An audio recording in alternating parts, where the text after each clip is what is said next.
안녕하세요. 잘난 척쟁이였던 동서를 둔 40대 남자입니다. 처제의 남편이었던 동서는 전엔 저와 사이가 별로 좋지 못했어요. 동선 잘난 척을 하며 꼭 저를 무시하기까지 하곤 했거든요. 하지만 지금은 완전히 전세 역전이 되었는데 그 일화에 대해 이야기해보고 싶어 이렇게 사연을 적게 되었습니다. 부디 즐겁게 들어주시길 바랍니다. 저에겐 1살 터울의 형이 있었습니다. 전 저보다 공부도 잘하고 운동도 잘하는 형이 너무 좋고 자랑스러웠어요. 작게 농사를 지으며 우리 키워주신 부모님 또한 그런 형에 대한 기대가 커 농사 지은 돈을 형에게 모두 투자하셨죠. 공부를 잘하던 형은 의대에 갔고 이듬해 성인이 된 전 그런 형의 학비를 보태주기 위해 공장에서 일을 시작했어요. 형만큼은 아니어도 공부를 못하는 편은 아니어서 대학에 가고 싶은 마음도 물론 있었지만 비싼 의대 학비 대느라 고생하는 부모님을 도와드리고 싶었거든요. 그만큼 또 형을 너무 좋아하기도 했고요.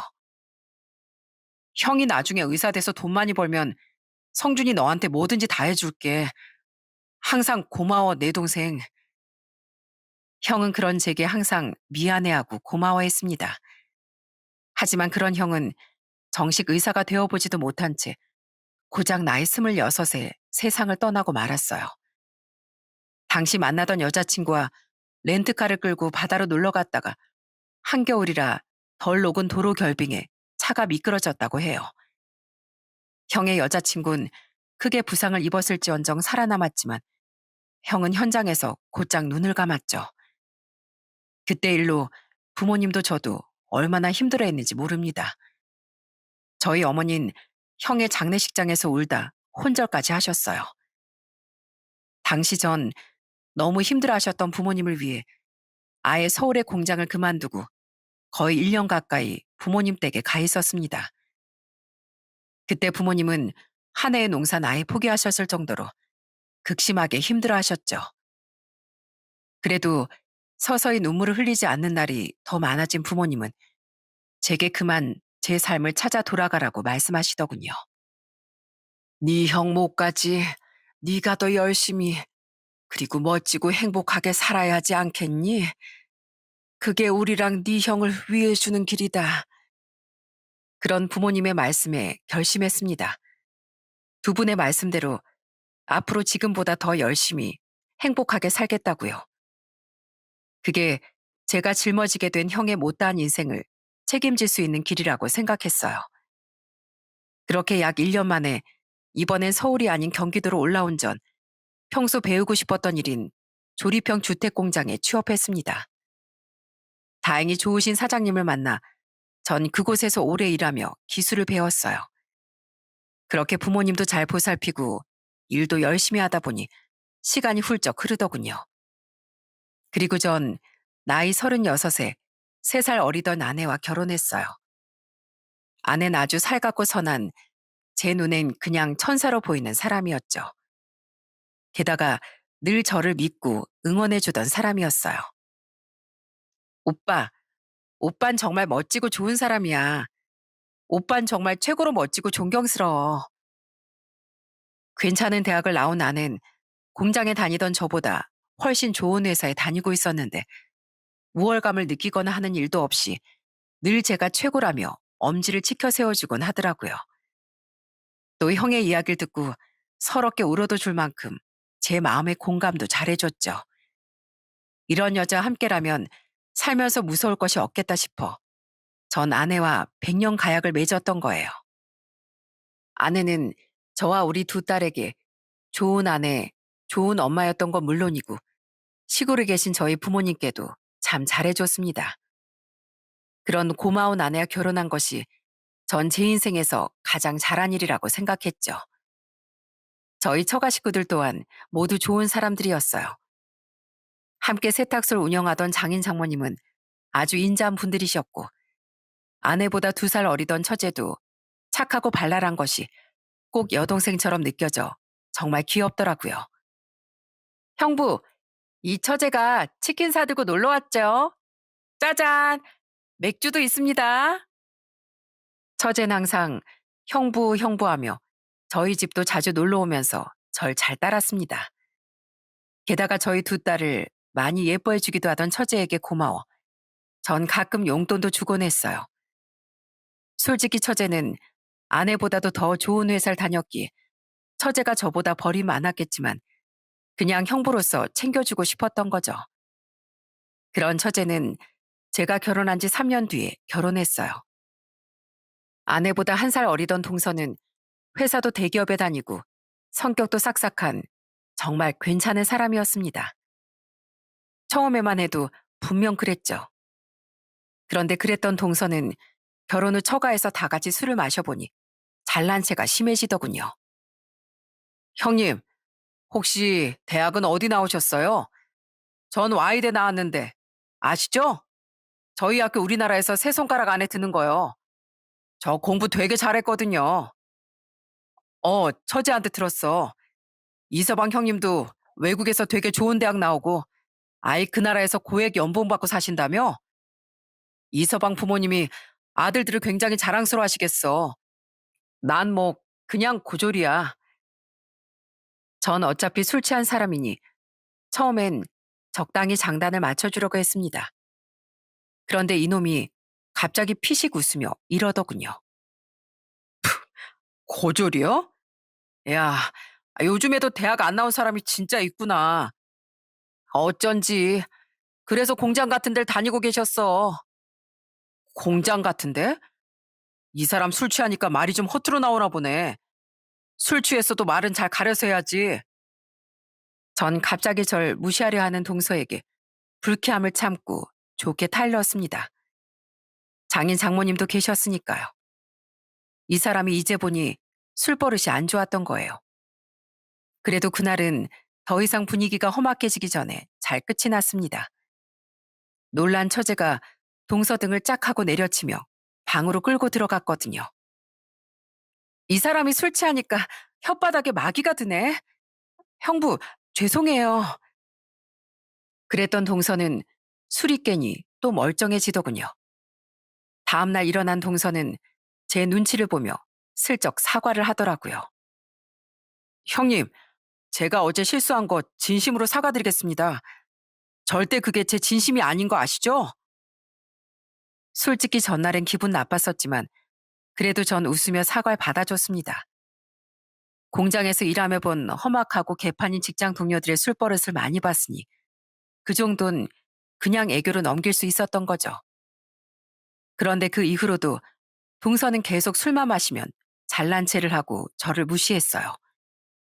IT 계열에서 일한다던 동선 어느 날엔 술에 취해 갑자기 그쪽 관련 일에 대해 떠들기 시작하더군요. 솔직히 무슨 말인지 하나도 모르겠는데 그건 장인 장모님도 마찬가지셨나 보더라고요. 그래서 전 자연스레 장인 장모님과 다른 이야기를 하려고 했습니다. 그런데 갑자기 동서가 끼어들더니 또 실수를 하더군요. 형님, 두 분은 옛날 분들이니까 모르실 수 있지만 형님은 아직 젊으신데 아무것도 모르시면 안 되죠.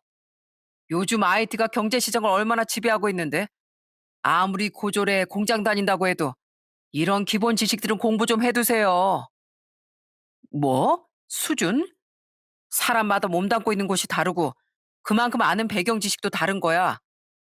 이서방 자네가 열심히 공부해서 좋은 회사 다니고 있는 건 대단하다고 생각해. 하지만 그렇다고 자네에게 다른 길을 걷고 있는 사람을 무시할 권리는 없어. 형님, 지금 괜히 자격지심 때문에 발끈하신 거예요? 에이, 전 그냥 좋은 마음으로 한 말인데 내 귀엔 좋은 의도로 들리지도 않고 듣는 사람이 기분 나쁘면 그 말을 해서는 안 되는 말인 거야. 대기업 다닌다는 사람이 사회성이 그렇게 없어서야 쓰겠어? 저번부터 보니까 술버릇이 영 안 좋은 모양인데 이제 그만 마셔. 전 그냥 두면 버릇이 되겠다 싶어 그날은 차분히 혼을 냈습니다. 당시 임신 중이던 처제가 이미 잠이 들었었기에 망정이지. 아마 그러지 않았으면 동서는 등짝을 아주 후려 맞았을 거예요. 장인 장모님도 동서를 나무라시며 그날 술자린 흐지부지 됐어요. 그리고 다음날 동서는 또 제게 사과를 하더라고요. 형님, 어제 제 말이 기분 나쁘셨다면 정말 죄송합니다. 근데 어젠 정말 제가 형님을 무시하거나 그럴 의도는 아니었어요. 근데 술에 취해서 말이 좀 과하게 나왔나 봐요. 알았어. 근데 이서방 자네 술은 좀 조심하는 게 나을 것 같네. 그 말이 진짜일지 솔직히 좀 미심쩍더라고요. 한 번은 실수였어도 두 번은 고의라고 동서가 속으로 절 무시하고 있었으니 술만 먹으면 그런 면모가 나오지 않았겠나 싶었죠. 하지만 계속 볼 가족 사이니 그날은 그냥 따끔하게 한마디만 하고 넘어갔던 거예요. 그날 이후 제게 미안해하던 처제도 가족들도 모두 동서에게 술을 권하지 않았습니다. 아예 식사 자리에 술을 놓지 않게 된 거죠. 그렇게 모든 일은 다 해결되나 싶었는데 또 일이 생기더군요. 그날은 장인어른 생신이라 다 같이 외식을 했었는데요. 평소 약주를 좋아하던 장인어른이셨기에 그날은 식사 자리에 술이 곁들여졌어요. 대신 동서는 딱 세 잔만 마시고 술잔을 내려놓기로 약속했었죠. 그런데 언제 혼자 몰래 홀짝홀짝 마셔댄 건지 어느샌가 동서의 얼굴이 또 발그레해져 있지 않겠어요? 놀란 처제는 그런 동서에게서 아예 잔을 빼앗았습니다. 여보, 언제 술을 또 이렇게 먹었어? 이제 그만 마셔. 아니, 그냥 음식이 맛있다 보니까 나도 모르게 계속 손이 갔네. 아니나 다를까 잠시 뒤 동서는 또 제게 시비를 걸기 시작했습니다. 형님, 전 형님이 때론 부러워요. 전 회사만 출근하면 일이 너무 복잡하고 어려워서 머리가 핑핑 돌거든요. 스트레스가 장난이 아니라고요. 근데 형님은 그냥 몸만 쓱 쓰고 오면 되는 일이라 저처럼 스트레스 안 받고 사실 거 아니에요. 역시 고연봉인 데는 다 이유가 있다니까요. 그래도 어쩌겠어요. 저처럼 똑똑한 사람들이 이렇게 스트레스 받으면서 일해줘야 형님 같은 하층 사람들이 좋은 세상을 누릴 수 있는 거죠. 뭐야? 하층? 이 사람이 진짜 보자 보자 하니까 아무리 좋은 대학 나오고 좋은 직장 다니면 뭐래? 사람이 정신이 똑바로 박혀 있어야지. 내가 그동안은 장인 장모님 앞에서 언성까지는 안 높이려고 했는데 내가 점잖게 나오니 우스워 보여? 정 잘난 척을 하려면 그냥 그것만 하던가. 왜 자꾸 나를 들먹여? 인성 수준이 왜 이러는 거야? 전 이번엔 참지 않고 화를 냈어요. 장인 장모님도 아내도 옆에서 크게 언성을 높였죠. 처제는 놀라서 빽하고 오는 조카를 달래며 제게 미안해서 어쩔 줄을 모르더니 아예 동서를 쫓아내버리더라고요. 당신 대체 술만 취하면 형부한테만 왜 이러는 거야? 나가. 그냥 집으로 가버려. 그날 이후 동선 이번엔 아예 저희 집을 찾아와 또 사과를 했습니다. 사과 하나는 참 성실하게 한다 싶었죠. 형님, 제가 진짜 정신이 나갔었나 봐요. 이제 형님 앞에서 절대 술 안 마시겠습니다. 이미 장인 장모님께도 가서 사과드리고 왔어요. 솔직히 계속 반복된 일에 기분이 별로 풀리진 않더군요. 아내도 그땐 정말 화가 많이 났었어요. 그래도 이젠 두 번 다신 제 앞에서 술을 안 마시겠다고 하니 속는 셈 치고 알겠다고 하곤 돌려보냈습니다. 그래도 가족이니 처제를 봐서라도요. 처제도 제게 전화해 다시 연거푸 사과를 했죠. 죄송해요, 형부. 그 인간 평소엔 저도 자기 아들도 끔찍이 생각하는 좋은 남편인데 가끔 형부한테만 이래서 너무 속상하고 화가 나요. 이 사람 연애할 땐 분명 이런 적이 없었는데 왜 자꾸 형부한테만 유독 이러는지 모르겠어요. 집에서 가끔 저랑 둘이 한 잔씩 할 때나 다른 땐 술 마셔도 안 이러거든요. 그런 처제의 말을 저는 동서의 아내가 아니라 여동생의 푸념이다 생각하고 들어줬습니다. 왜 동서 하나 때문에 원래 사이가 좋던 우리 사이에 자꾸 사과의 말이 오가야 하는지 정말 속상하고 짜증도 나더라고요.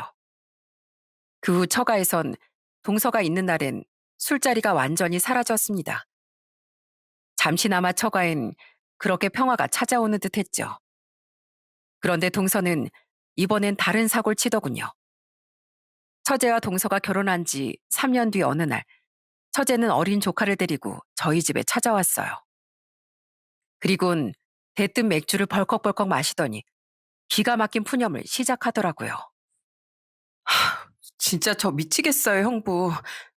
애 아빠요. 잘 나가는 대기업을 갑자기 때려치웠어요.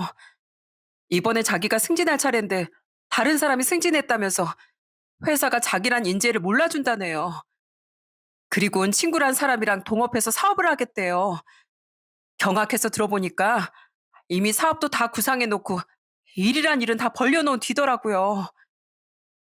동선 처제에게 말도 제대로 안 하고 회사를 그만둔 뒤 사업까지 벌려버린 겁니다. 자기 자신에 대한 자부심이 엄청난 사람이어서인지 동서는 정말 자신만만한 듯 이렇게 말했다고 해요. 나 못 믿어? 나 이한수야. 내가 이제 당신하고 우리 아들 평생 떵떵거리면서 살게 해줄게. 말릴 만큼 말렸는데도 동서는 도통 말을 듣지 않았다더군요. 처제는 아직 어린 조카 생각에 혹시 잘못되면 어쩌나 한수만 나온다고 했죠. 이 인간이 왜 이렇게 갈수록 밉상지만 골라 사는지 모르겠다면서요. 그런 처제에게 저와 아내는 위로밖에 해줄 일이 없었어요. 그렇게 사업을 시작한 동선, 이후 처가에서 만나기만 하면 무지하게 뻐기는 모습을 보이곤 했습니다. 술이 들어가지 않고도 자랑을 술술 늘어놓는 걸 보니 원래 자랑을 좋아하긴 하는 사람이구나 싶었죠. 형님, 이 대표란 자리가요. 그냥 마냥 좋기만 한 자리는 아니에요. 직원들에 대한 부담감, 직원들을 책임져야 한다는 중압감, 이런 것들이 엄청나다니까요. 하지만 뭐 어쩌겠어요.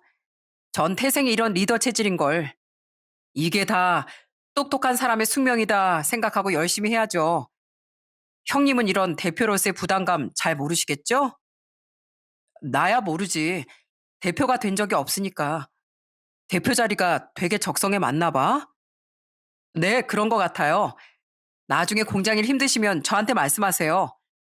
제가 특별히 신경 써서 형님께 없는 자리라도 만들어 드릴 테니까요. 가족 좋다는 게 이런 거 아니겠습니까? 동선 여전히 제게 우월감을 느끼고 있는 것 같았지만 그 정도야 대충 맞장구 치며 들어줄 수 있었습니다.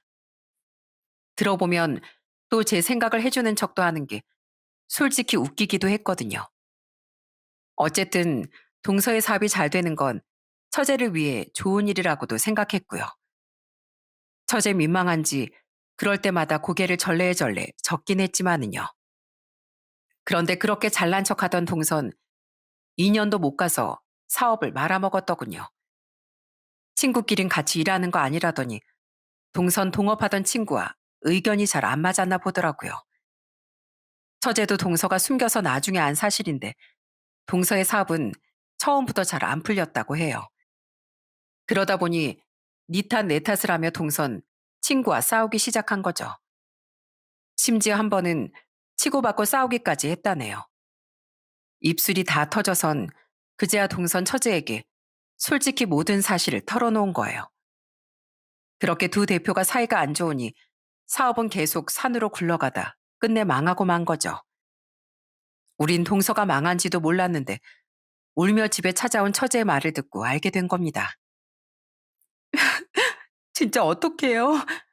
그 사업 때문에 그동안 우리가 모아둔 돈도 다 날아갔어요. 애 아빠가 시부모님 돈까지 다 끌어다 써서 지금 시부모님도 두 분 돈 어떡하냐고 난리도 아니세요. 너무 속상해서 미치겠어요. 그러니까 끝까지 사업하지 말라고 그렇게 말렸던 건데. 그렇게 고집을 부렸다가 망했으면 어떻게든 가족을 위해 열심히 돈을 벌어야 하지 않겠습니까? 그런데 그 이후 동서는 계속 돈을 벌지 않더라고요. 그 좋은 대학을 나왔는데도 나이 때문인지 취업이 잘 안 돼요. 멀쩡히 회사를 다니다가 이직하는 것도 아니고 이미 그만둔 뒤에 사업까지 말아먹고 취업하겠다는 절 아무 데서도 안 반기는 것 같아요. 그래도 처제랑 애를 생각하면 뭐라도 하려고 노력해야지. 대리운전을 뛰든 생산직에 취업하드 말이야. 전 평생 책상 앞에만 앉아 있어 봤지. 몸 쓰는 일을 할 줄도 모르고 하기도 힘들어서 싫어요. 무엇보다 명문대 나온 자존심이 있지. 어떻게 그런 일을 해요? 전 무조건 사무직으로 취업할 거예요. 자존심이 밥 먹여줘? 처제가 불쌍하지도 않아? 가장이 됐으면 자존심보단 책임감을 먼저 생각해야지.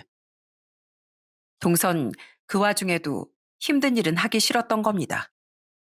자존심이 상한다나 뭐라나 정말 한숨이 나왔어요. 야단을 치긴 했지만 싫다는 사람을 억지로 끌어다 취업시킬 수도 없고 답답할 노릇이었죠. 처젠 그런 동서 대신 그 힘든 상황을 책임지며 너무 힘들어했고 장인 장모님도 그런 처제네를 도와주실 형편은 아니었습니다. 전 안타까운 마음에 아내와 상의한 후 처제에게 따로 500만 원을 보내줬어요. 처제와 조카가 너무 가여워서요. 이거 이서방한테 주지 말고 처제랑 애한테 써. 생활비에 잘 보탰어. 감사해요, 형부. 그리고 정말 죄송해요. 거절도 못하고 눈물만 흘리는 처제를 보니 정말 가슴이 아팠습니다.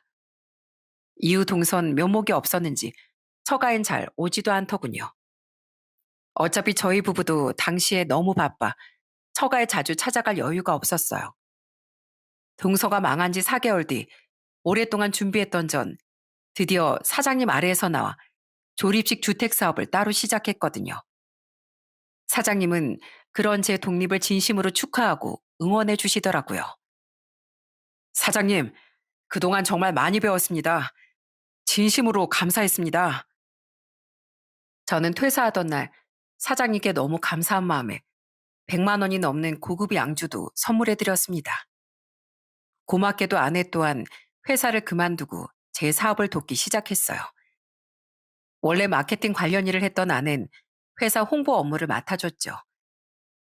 우린 환경을 생각하는 요즘 트렌드에 맞게 친환경 소재를 사용한다는 장점과 디자인이 조금 단조로웠던 기존 제품들과 차별화를 둬서 조금 더 세련되고 다양하게 구상한 인테리어 디자인을 주력으로 삼아 사업을 키우기 시작했습니다. 전 회사에서 열심히 배웠던 기술과 지식을 탄탄한 배경으로 삼아 그렇게 노력해 나가니 다행히 사업은 술술 풀리기 시작했어요. 첫 달엔 딱 2건이었던 의뢰는 점점 배에 배로 불어갔죠. 그렇게 사업을 하며 저희 부부는 거의 처제와의 전화로만 처제 부부의 소식을 들었습니다. 저희 진짜 맨날 싸워요, 형부. 그 인간 아직도 일도 안 하고 세상 탓만 하고 있어요. 전 제가 왜 너 같은 인간을 만나서 이 고생을 해야 하는 거냐고 소리 지르고 애는 울고 진짜 사는 게 아니에요. 처제는 이 상황이 너무 답답하면서도 자신과 조카에게 원래는 너무 잘했던 동설 차마 내치지도 못하던 상태였어요. 그렇게 못 본 지 8개월쯤 지났을까. 저희 부부는 명절을 맞아 오랜만에 처제 부부를 만날 수 있었어요. 다행히 동서의 부모님이 화가 났던 마음을 다시 열어주신 덕에 처제네는 동서의 부모님 댁에 갔다가 명절 당일 오후에 처가에 뒤늦게 도착했죠. 그런데 동서는 처가에 왔을 때 이미 술에 좀 취해 있더군요. 처제에게 들어보니 속상한 마음의 동서의 부모님은 동서와 동서의 형 모두에게 나술을 권하셨다고 해요. 그런데 너무 속상하고 자신의 부모님께도 죄송한 마음에 동서가 술을 좀 많이 마셔버렸다네요. 그래도 제 앞에서만 아니면 사실 술 문제는 없던 사람이었던지라 처젠 거기선 아무 말 안 했다고 합니다.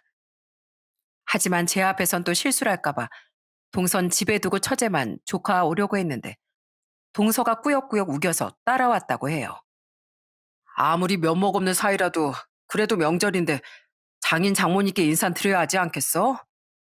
하면서요. 처젠 처가에 도착하자마자 그런 동서를 재우려고 했습니다.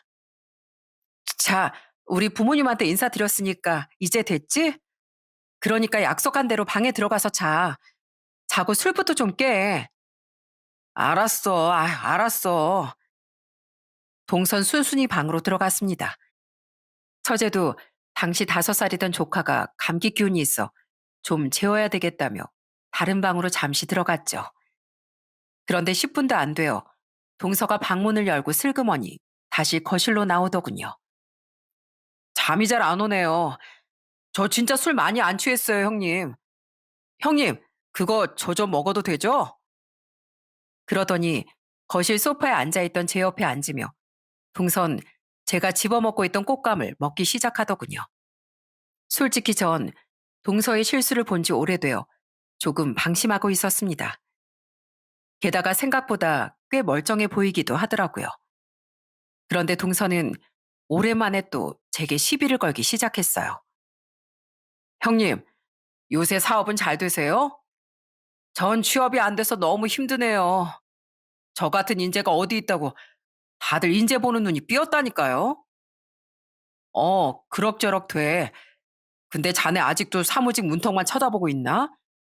자네가 먼저 말을 꺼냈으니 말인데 처제 생각해서라도 이제 나가서 뭐라도 좀 해.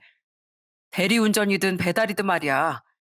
아니면 아예 생산직 일을 구하던가. 그만큼 놀았으면 됐어. 처자식은 먹여 살려야지. 처제가 힘들어해도 너무 힘들어하잖아. 형님, 아니, 저 같은 지식인이 어떻게 대리운전을 뛰어요? 그건 형님처럼 못 배운 사람들이나 하는 거죠. 뭐? 못 배운 사람? 네. 아니, 솔직히 맞잖아요. 그리고요, 전 솔직히 형님이 사업한다고 했을 때 진짜 안 어울린다고 생각했어요. 고졸인 주제에 대표 소리 듣는 거요. 솔직히 말해보세요. 제가 대표 소리 듣고 다니는 거 그동안 부러우셨던 거죠? 그래서 형님도 사업 시작하신 거죠? 사업 잘 된다는 말도 거짓말 아니에요? 처음부터 안 되고 있다고 말하기 창피해서요. 정 일이 안 풀리면 저한테 연락하세요. 제가 아무리 망했다고 한들 Y 대식이나 나온 제가 뭐든 형님보단 잘 알지 않겠어요? 사업이 망하더니 자존심이 상해서 더 베베 꼬인 건지 이놈이 선을 아주 작정하고 넘어버리더군요. 이 무례한 인간을 가만두면 안 되겠다 싶어 저는 동서의 손에서 꽃감을 딱 빼앗았어요. 그리고 그걸 냅다 동서의 이마에 던져버렸죠. 아, 이걸 왜 던져요? 사람이 심보가 뒤틀려선지 술 기운에 마귀도 같이 꼬여든 것 같아서 좀 쫓아내 주려고. 그렇게 뭐라도 들리지 않은 이상 자네가 이렇게 무리할 수 없지 않나? 네? 지금 말빨로 안 되니까 무력 행사하는 거예요? 이래서 무식한 고졸이란. 무식은 무례를 저지르고도 부끄러운 줄도 모르는 자네한테 돌려줄 말이야. 말빨이 안 돼? 내가 그동안 고객들 상대하고 거래처들 상대하면서 사람 대하는 건 이골이 난 사람이야. 이서방, 내가 자네보다 잘나지는 게 그렇게 자존심 상하나? 그래서 작정하고 이렇게 달려드는 거야? 방에서 나온 것도 나한테 시비 걸고 싶어서 나온 거구만. 맞지? 그렇다면 뭐요? Y 대식이나 나오면 뭐해? 사람이 돼야지. 대표 소리가 어울리고 말곤 학벌이 아니라 그 사람의 능력에서 나오는 거야. 난 치열하게 준비하고 노력해서 그 대표 자격을 얻어낸 거고 자만심으로 홧김에 사업을 시작한 자는 애초에 대표 소리 들을 자격이 없었던 거야. 그렇게 자기 자신에게 자신이 없어서 앞으로 세상을 어떻게 살아가겠나? 제가 저한테 자신이 없다고요? 그래, 원래 자신 없는 사람이 딱 하나 있는 장점만 그렇게 뽐내고 자랑하고 싶어 하는 거야. 자기 단점을 더 숨기고 싶어서.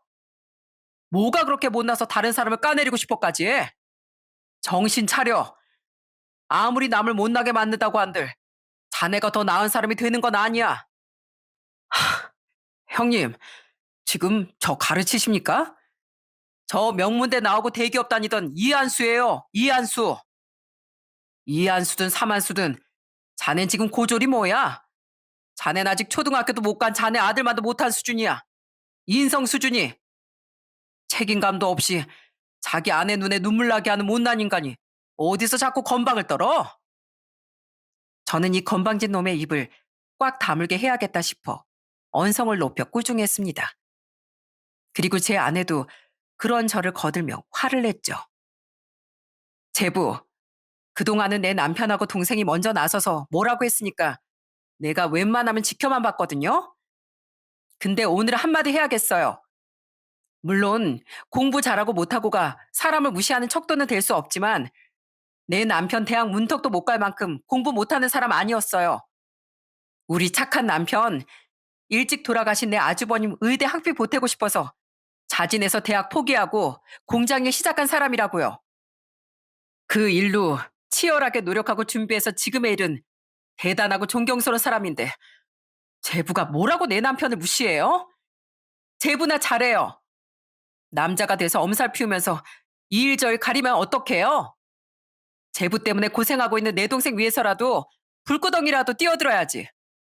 제발 정신 좀 차려요. 아휴, 자넨 왜 이렇게 갈수록 못나지는 겐가? 돈 많이 벌고 좋은 직장 다닌다고 좋은 사이가 아니야. 소소하게라도 우리 딸, 우리 손줄 행복하게 만들어줄 수 있는 사람이 좋은 사위지. 자네 장이 말이 많네. 자넨 대체 언제까지 착각 속에 살면서 철없이 굴 건가? 아니, 장인어른 장모님, 전 장인 장모님까지 동설 몰아붙이자 동선 뭐가 억울한지 변명을 하려고 들었습니다. 그런데 바로 그때 방에서 처제가 벌컥 뛰쳐나오더군요. 그리곤 동서를 향해 소리를 지르기 시작했어요. 내가 애 따라서 잠깐 졸았는데 처음엔 당신 말소리가 꿈인 줄 알고 비몽사몽 듣고 있었어. 근데 정신 차려 보니까 꿈이 아닌 현실이었네. 내가 이럴까봐 그냥 집으로 가라고 했지? 이 화상아, 웬수야. 대체 왜 이렇게 날 늘 힘들고 망신스럽게 만들어? 일은 멋대로 벌려놓고 나만 고생시키는 인간이 뭐가 잘났다고 또 형부한테 시비질이야? 형부가 우리 힘들 때 돈까지 500이나 그냥 주신 분인데 당신이 뭐라고? 가, 집으로 가버려. 아니, 그냥 내 인생에서 나가버려. 아, 여보, 지금 이혼하자는 소리야? 여보, 가. 이 인간 같지도 않은 인간아. 처제는 동서의 등짝을 마구 후려치더니 나중에 뒤통수까지 퍽퍽 치며 동서를 쫓아내버렸습니다. 그리곤 제게 사과를 하며 펑펑 울더라고요. 애 아빠가 대체 갈수록 왜 저렇게 이상해지는지 모르겠어요. 정말 죄송해요, 형부. 그동안 인내할 대로 인내해줬는데 이젠 진짜 갈라서야겠어요. 저 진짜 너무 힘들어요. 사실 우리 앞으로 빚까지 잔뜩 있단 말이에요. 월급 받으면 다 대출금으로 나가는데 진짜 힘들어서 못 살겠어요. 깜짝 놀랐습니다. 그동안 처제가 말을 안 했었기에 우린 대출 빚까지 있는진 정말 몰랐거든요.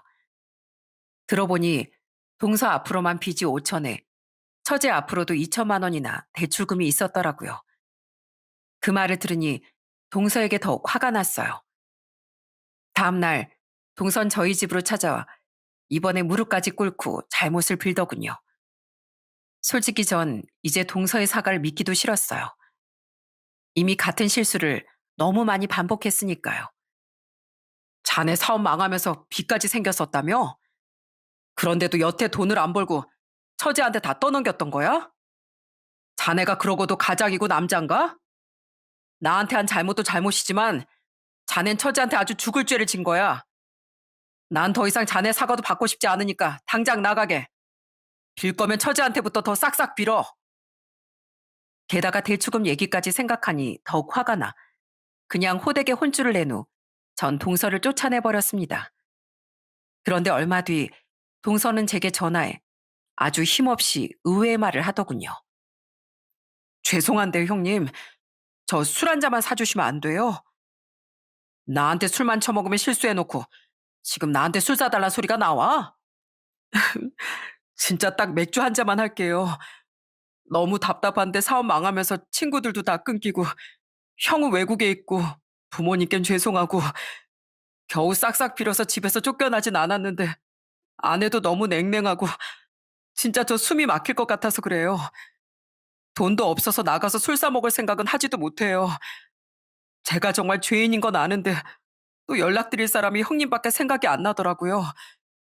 제발 저 좀 만나주세요. 드릴 말씀도 있단 말이에요. 정말 의외 맞죠? 오죽했으면 제게 전화했을까 싶다가도 솔직히 동서가 뭐가 예쁘다고 술에 좋은 안주까지 사주고 싶겠습니까? 결국 저는 고민 끝에 한강에서 동서를 만나 캔맥주만 한 캔 사줬습니다. 무슨 말을 하려는 건지 일단 드러나 보려고요. 동선 그것마저도 감사하다고 인사하곤 맥주를 한 모금 마시더군요. 그리곤 갑자기 눈물을 뚝뚝 흘리며 이야기를 시작했어요. 집사람이요. 이젠 진짜 나가서 돈 안 벌어오면 그대로 이혼이래요. 그럼 일하면 되잖아. 왜? 아직도 정신 못 차리고 사무직 일만 하고 싶어? 해야죠. 제가 집사람이랑 애를 얼마나 사랑하는데 이혼을 하겠어요. 그냥 그동안엔 심한 아집을 부렸던 거예요. 전요 형님, 사실 자격지심 덩어리인 거 맞아요. 저희 형이 진짜 어릴 적부터 신동 소리를 들었거든요. 그래서 부모님은 저보다 항상 저희 형에게 거는 기대가 크셨어요. 지금이야 우리를 똑같이 대해주시지만 어릴 땐 형을 더 예뻐하셨어요. 그래서인지 전 항상 형을 우상으로 여기면서도 질투했고요. 아무리 좋은 대학을 가고 좋은 직장에 들어가도 전 항상 형보다 못했으니 자격지심이 더 커졌던 것 같아요. 동선 대뜸 자신의 가족 이야기를 꺼내더군요. 동선은 항상 더 잘나던 자기 형과 비교를 당한 것 같았어요. 그래도 형하고 떨어져 지내면서 많이 나아졌다고 생각했는데 저보다 학벌도 직장도 못했던 형님을 보니 괜히 우쭐대고 싶었던 것 같아요. 그런데 형님은 다 가졌어도 못났던 저랑 다르게 항상 당당해 보이시니까 그게 또 싫어서 점점 더 뒤틀린 것 같아요. 기억하시죠? 맨날 저한테 기죽지 않고 오히려 절 혼내셨잖아요. 계속 이야기를 들어보니 동서는 철이 없기도 했지만 자격지심 때문에 인정 욕구도 굉장히 강했던 모양이었어요. 그래서 승진해서 계속 밀리자 홧김에 회사를 그만두고 사업까지 시도하게 된 거죠. 동선 솔직히 자기가 인생을 우습게 본 게 맞다고 말했어요. 그러다 계속 사업이 기우니 자신이 틀렸다는 걸 인정하기 싫어서 무리하고 또 무리하다 결국 빚까지 잔뜩 생긴 거라고 하더라고요. 게다가 전 사업까지 망했는데 형님은 잘 되신다니까 더 대리운전이나 공장 일을 하기도 싫더라고요. 제가 형님보다 못하다는 걸 인정하기도 싫었고 형님에게 질투도 심해졌고요. 그래서 빚까지 진 주제에 아내에게까지 자존심도 세우고 괜히 형님에게 시비까지 걸었던 거예요. 창피해서 말하기 싫었지만 이게 제 숨은 치부예요. 변명으로 들리시겠지만은요. 결국 그런 제 못난 모습이 제 아내만 더 힘들게 만든 꼴이 됐네요. 동성 그렇게 자기 약점에 대해 구구절절 털어놓더니 눈물을 쓱쓱 닦았습니다. 그리고 제 아내에게도 자기 얘기를 다 해도 된다고 말하더군요. 그냥 처형인 제 아내에게도 그렇게나마 변명을 하고 싶다면서요. 그리곤 들어주셔서 감사하다며 앞으로는 정말 배달 알바라도 할 거라고 인사를 꾸벅하더니 돌아가더군요. 솔직히 당황스러웠습니다. 사이가 좋지 않던 동서가 갑자기 자기 고백까지 하고 이번엔 진심인 것 같은 사과까지 하고 돌아갔으니까요. 집에 돌아와 아내에게 동서 이야기를 해주니 아내도 놀라는 눈치였죠. 전 고민 끝에 그날 처제에게 전화해 물어봤습니다. 처제, 이서방 일 구하면 용서해 주기로 한 거야? 진짜 아직 갈라서 생각 없는 거야? 처음엔 그냥 끝내야겠다 생각했는데 하도 싹싹 비니까 마음이 약해지더라고요. 형부한테도 얘기했다죠? 저도 이번에 알았어요. 애 아빠가 숨기고 싶어 했던 자격지심을요. 그래도 우리 애 아빠니까 한 번만 이해하고 넘어가 주기로 했어요. 형부한테는 정말 면목이 없네요. 그럼 처제, 내일 이서방 우리 공장으로 보내. 위험하게 배달 알바 이런 거 시키지 말고 정말 정신을 차린 건지 내가 옆에서 지켜보면서 확인도 하고 한번 다시 사람 만들어 볼게. 정말요? 형부, 정말 감사해요. 전 처제를 위해서라도 동서에게 기회를 줘보기로 한 겁니다. 다음날 동선 정말 어리둥절한 표정으로 저희 공장으로 왔더라고요. 형님, 집사람이 이혼당하기 싫으면 가보라고 해서 오긴 했는데, 이제 형님이라고 부르지 마. 대표님이라고 불러. 못 알아들어? 내가 자네 일 시켜준다고. 왜? 아직도 공장 일이라서 싫어? 네? 아니요. 아닙니다. 하겠습니다. 근데 조건이 있어. 내가 시키는 일이면 군소리 없이 열심히 하는 거야. 힘든 일이라고 농땡이 피우기만 해봐. 나 절대 안 봐줘. 계속 나 무시하고 특히 우리 처제 고생시킨 죄값 앞으로 나 톡톡히 치르게 할 거야. 그 뒤 전 동서를 일부러 아주 힘들게 굴리기 시작했습니다. 물론 저희 회사에도 사무 업무 일이 있었지만 전 일부러 공장과 현장에서 잔심부름과 몸 쓰는 일만 시켰어요. 진짜 정신을 차렸는지도 지켜보고 싶었고 아무리 뉘우쳤어도 기회란 쉽게 오지 않는 법임을 확실히 알려주고 싶었거든요. 저도 저지만 아직 처제를 고생시킨 것에 대한 앙금도 남았었고요. 그래야 또 처제와 조카를 고생시키지 못할 테니까요. 자네, 내가 자재 똑바로 들고 옮기라고 몇 번을 말해. 그렇게 들면 다 망가진다고. 망가뜨리면 자네가 물어줄 거야? 정신 안 차려? 궁둥이 걷어차이고 싶어? 자네, 공고 제자리에 똑바로 못 둬? 이거 밟고 누가 다치면 자네가 어떻게 책임지려고 그래? 오늘 저기서부터 저기까지 자재 자네가 다 옮겨놔. 이걸 제가 다요? 그럼 내가 누구한테 시키고 있는 것 같나? 귓구멍 막혔어? 말 두 번 시키지 마.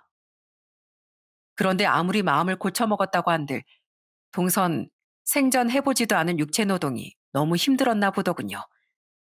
제게 몇 번이나 농땡이를 피우다 걸렸거든요. 그런 동서에게 저는 특단의 조치를 내렸습니다. 일 그딴 식으로 할 거면 집에 가. 돈 받고 하는 일이 우스워? 자네 같은 사람한테 월급 절반도 주기 아까워. 아닙니다. 죄송합니다, 형님. 형님 말고 대표님이라고 부르랬지? 집에 가기 싫으면 오늘 점심 먹지 말게. 농땡이 친 만큼 그동안 더 일해. 대표님, 밥 먹을 땐 걔도 안 건드린다는데 정말 너무하세요. 내가 너무해? 자네 때문에 속이 다 뒤집혔을 처제 생각하면 자넨 걔보다도 못해. 그렇게 눈물이 나도록 혼돈하고 가끔 요령을 피우기도 했지만 동선 중간에 포기하지 않고 점점 더 열심히 일하더군요. 나중엔 농땡이는커녕 오히려 남들보다 더 오래 남아서 일을 하더라고요. 그렇게 진짜 정신을 차린 것 같은 동서를 지켜보다 전 석 달 뒤엔 드디어 사무 업무를 시키기 시작했습니다. 그러면서 자연스레 어느 날 회사 매출을 알게 된 동선 꽤나 기특한 말도 하더라고요. 와, 회사 매출이 생각보다 엄청나네요. 자네도 생각보다 실력이 좋긴 좋네. 그럼요. 저 이한수입니다. 제가 말했잖아요. 저 능력 좋다고요, 형님. 동선 오랜만에 칭찬을 들으니 기분이 좋았는지 어깨가 으쓱해지더군요. 저는 픽 웃으며 말했어요. 회사에선 대표님이라니까. 자네는 어쩜 그렇게 칭찬을 좋아하나? 칭찬은 고래도 춤추게 한다는 말 모르세요? 아무튼 형님, 아니 대표님, 제가 잘하는 일 이렇게 시켜주셔서 감사해요. 저요, 육체 노동한다고 머리 쓰는 일이 없는 게 아니라는 거 이젠 잘 알았어요. 몸 쓰는 일도 앉아서 하는 일 못지않게 힘들고 가치 있다는 것도요. 그래서 저 이제부터 더 감사한 마음으로 일할 겁니다. 제 능력을 쓸 일자리가 생겼다는 거, 그리고 그 기회를 주신 대표님에 대한 감사한 마음으로요. 제부 정말 사람 됐네요. 그동안 저와 함께 동서를 쭉 지켜본 아내도 그런 동서의 말을 듣고 기분 좋게 웃었습니다. 저도 그런 아내를 따라 웃으며 대답했죠. 그래, 앞으로 제발 열심히 해줘. 그놈의 인생에 도움도 안 되는 자격지심은 쓰레기통에 내다 버리고. 처젠 동서를 도와주고 변하게 만들어준 제게 굉장히 고마워하며 나중엔 선물과 짧은 편지까지 써서 제게 그 고마움을 표현하더군요. 끝엔 작은 하트까지 그려 넣었는데 그 예쁜 빨간색 하트에서 처제의 진심이 느껴졌어요. 또 처제는 제게 슬쩍 이런 말도 귀띔해 주더라고요. 형부, 전 진짜 언니가 형부랑 결혼해줘서 너무 고마워요. 우리 애 아빠, 형부 회사 일이 요새 정말 즐거운가 봐요. 게다가 형부를 이제 진짜 좋아하는 건지 집에 와서도 오늘 형님이 어쨌고 저쨌고 하면서 형부 얘기를 엄청 해요. 이런 처제의 말처럼 동선 저희 회사 일을 정말 열심히 해줬습니다. 한 번은 주문량이 완전히 대박으로 쏟아진 적이 있었는데 동선 절 얼싸안고 방방 뛰기까지 하더라고요. 형님, 우리 이러다 진짜 대박 나는 거 아니에요? 오늘은 제가 맥주 쏘겠습니다. 맥주? 왜? 또 취해서 나한테 잘난 척 하려고? 아, 아니요. 딱 한 잔만요. 전에 한강에서처럼요. 에이, 좋은 날인데 그 정도는 괜찮잖아요. 처형도 같이요. 그렇게 점점 회사에선 없어서는 안 될 인재가 되어가던 동서가 참 기특하다고 생각했습니다. 아, 전 동서에게 사무 업무를 맡기고 얼마 뒤 처제와 동서를 불러 아직 한참 남은 두 사람의 빚도 갚아줬어요. 두 사람은 한사코 거절하려고 했지만은요. 형님, 아니에요. 지금 제가 차근차근 갚아나가고 있어요. 제가 벌인 일은 제가 해결해야죠. 맞아요, 형부. 저희 진짜 괜찮아요. 두 사람 다 마음은 알겠는데 애를 생각해야지. 다달이 나가는 이자만 해도 그게 얼마야. 자네 부모님 돈도 갚아야 할 거 아니야. 나 공짜로 주는 거 아니야. 차용증도 받을 거니까 돈 모아서 꼭 갚아. 전 열심히 하는 동서의 모습과 힘든 처제와 조카를 생각해 아내와 상의 후 돈을 빌려준 겁니다. 그때 동서는 제겐 업죽 절까지 하며 흐느끼더라고요. 그동안 전 항상 형님을 힘들게만 만들었는데 정말 죄송하고 감사해요. 이 은혜 정말 잊지 않겠습니다. 그렇게 동서가 저희 회사에 온 지도 벌써 2년이 훌쩍 지났습니다. 다행히 저희 사업은 날이 갈수록 승승장구하고 있고 동선 전보다 더 열심히 일해주고 있어요. 얼마 전 동서는 부모님께 돈을 많이 갚았다며 이제 곧 제게도 돈을 조금씩이나마 갚아나가겠다고 말하기도 했죠. 그리고 동서는 술버릇도 완전히 바뀌었어요. 회사 회식 때 동선 한번 술이 얼큰하게 취했었는데 과연 이젠 어떻게 나오나 싶어 그냥 지켜봤었거든요. 그런데 동서는 제 손을 덥석 잡더니 이러더라고요. 대표님, 아니 형님, 제가 정말 감사하고 존경하는 거 아시죠? 여러분, 여러분은 진짜 좋은 회사 다니고 계신 거예요. 저희 형님만큼 훌륭하고 대단한 분이 없다니까요. 인품이면 인품, 실력이면 실력. 아주 뭐 하나 빠지는 게 없으시잖아요. 전 제 학벌이 되게 대단한 거라고 생각했는데요. 살다 보니까 그까짓 거 그냥 아무것도 아니더라고요. 나이 먹으니까 취업도 제대로 안 되고 사실 진짜 대단한 사람은 저 같은 사람이 아니라 저희 형님이었다니까요. 참 놀라우시죠? 저희 동선 이렇게 이젠 술만 먹으면 형님, 형님 하며 제 자랑을 그렇게 해댄답니다. 어쨌든 나쁜 술버릇은 아니니 이젠 처가 식구들도 모두 동서와 편하게 술을 마시게 됐어요. 장인어른, 전 형님이 제 형님이셔서 너무 좋습니다. 형님, 전 형님 덕분에 조금 더 나은 사람이 됐어요. 전 이제 충분히 제 자신도 사랑할 줄 안다고요. 사랑합니다. 평생 충성할게요. 이렇게 변한 동서로 인해 처가엔 다시 웃음과 평화가 찾아왔습니다. 처제와 아내뿐 아니라 장인 장모님도 제게 참 고마워하시곤 해요. 아유, 이서방, 저 사람 아주 자네 친동생이 다 됐구만. 이렇게 집안엔 사람이 잘 들어와야 하는 거야. 늘 고맙네, 임서방. 제가 더 감사하죠. 절 사위로 받아주셔서요. 장인어른께 감사하다고 한 말은 진심이었습니다. 형을 잃고 외로웠던 제게 결혼하며 참 많은 가족이 생겼으니까요. 아내와 두 딸, 두 번째 부모님이나 다름없는 장인 장모님, 그리고 처가 식구라기보단 이제 친동생 같아진 처제와 동서까지요. 전 앞으로도 아직 정정하신 부모님을 잘 모시고 아내와 두 딸은 물론이거니와 처가 식구들도 잘 지키며 살아갈 생각이에요. 특히 이젠 형님 바라기가 된 기특한 동설 끝까지 잘 이끌어 나가고 싶어요. 전 사랑하는 처가의 맞사위니까요. 세상에 물론 완전한 악인도 있겠지만 일부는 마음이 뒤틀리게 된 나름의 사연을 가지고 있기도 한 것 같습니다. 제 동서처럼요. 그리고 만약 그런 지인이나 가족이 먼저 반성하는 모습을 보인다면 한 번쯤은 용서하고 기회를 베풀어 주시는 것도 좋은 일인 것 같네요. 여러분께서 주신 그 기회가 나락에 떨어질 뻔한 그 사람의 인생을 크게 바꿔놓을 수도 있으니까요. 그리고 그 기회로 인해 여러분 또한 저와 동서처럼 아주 소중한 인연을 만드실 수 있었으면 좋겠습니다. 그럼 전 이만 제 이야기를 마쳐볼게요. 제 사연 들어주셔서 감사드립니다.